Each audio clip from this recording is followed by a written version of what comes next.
Totally চাঁদাবাজ মুক্ত ঢাকা গড়বো, এটা আমার তো প্রাইম কনসার্নের জায়গা। নট অনলি ঢাকা, পুরো বাংলাদেশকে আমরা চাঁদাবাজ মুক্ত একটি বাংলাদেশ গড়বো, এটা আমাদের অন্যতম একটি এজেন্ডা।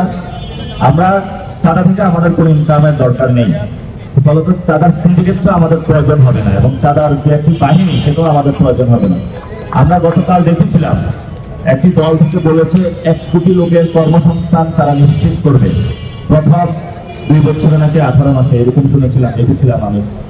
সেখানে আমার রিপ্লাইটা হলো, তারা যদি নির্বাচিত হয় তাহলে তারা 1 কোটি লোকের চাঁদাবাজিতে হলো কর্মসংস্থান নিশ্চিত করতে চায়।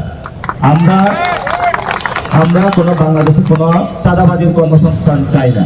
আমরা মানুষের মুখে খাবার তুলে দিতে চাই, আমরা মানুষের হাতে অস্ত্রের বদলে কলম ধরিয়ে দিতে চাই, আমরা মানুষের বাসস্থান নিশ্চিত করতে চাই, আমরা দলীয় গুন্ডা সন্ত্রাসী যে চক্রটা রয়েছে এটা ভেঙে দিতে চাই।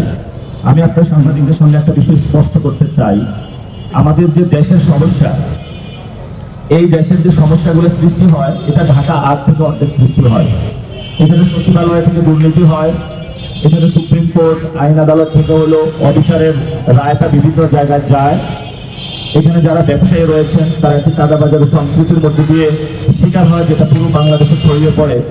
এই জন্য ঢাকা 8কে যদি আমরা ঠিক করতে পারি, জনগণের সাপোর্ট নিয়ে বাংলাদেশ অর্ধেক ঠিক হয়ে যাবে, 1 নম্বর।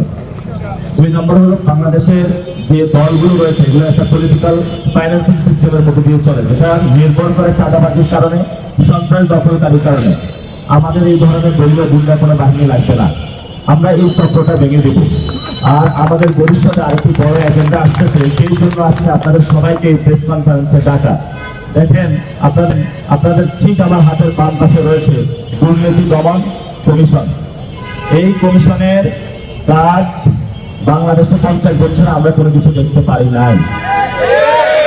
এরা যারা রাজত্ব দুর্নীতি করেছিল বাংলাদেশে, স্কুলের ম্যানেজিং কমিটিতে দুর্নীতি, সচিবালয়ের দুর্নীতি, স্বাস্থ্য অধিদপ্তরের দুর্নীতি, এমন কোন জায়গা নেই যে বাংলাদেশে আমরা দুর্নীতির শিকার হই না। পাসপোর্ট আনতে যাই, জন্ম নিবন্ধন করতে যাই, গ্যাসের লাইন আনতে যাই, বিদ্যুতের লাইন আনতে যাই, অর্থাৎ নাগরিক অধিকার হিসাবে যেগুলো আমার ট্যাক্সের টাকা দিয়ে রাষ্ট্র থেকে অটোমেটিক আমার পাওয়ার কথা, সেই বিষয়গুলো প্রত্যেকটা জায়গায় হলো আমাদের দুর্নীতির শিকার হতে হয়। এই জন্যই ঢাকা 8 আসনে দুর্নীতি দমন কমিশন রয়েছে।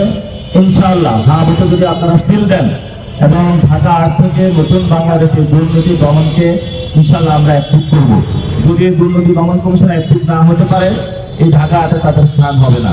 ঢাকা 8-এ বিল্ডিং থাকতে হলে দুর্নীতির বিরুদ্ধে কাজ করতে হবে, রাজপথে করতে হবে, এবং আমরা দুর্নীতির বিরুদ্ধে ইনশাআল্লাহ ঢাকা 8 বা 11 দলীয় জোট ক্ষমতায় আসলে পুরো বাংলাদেশের জিরো টলারেন্স আমরা দুর্নীতির বিরুদ্ধে।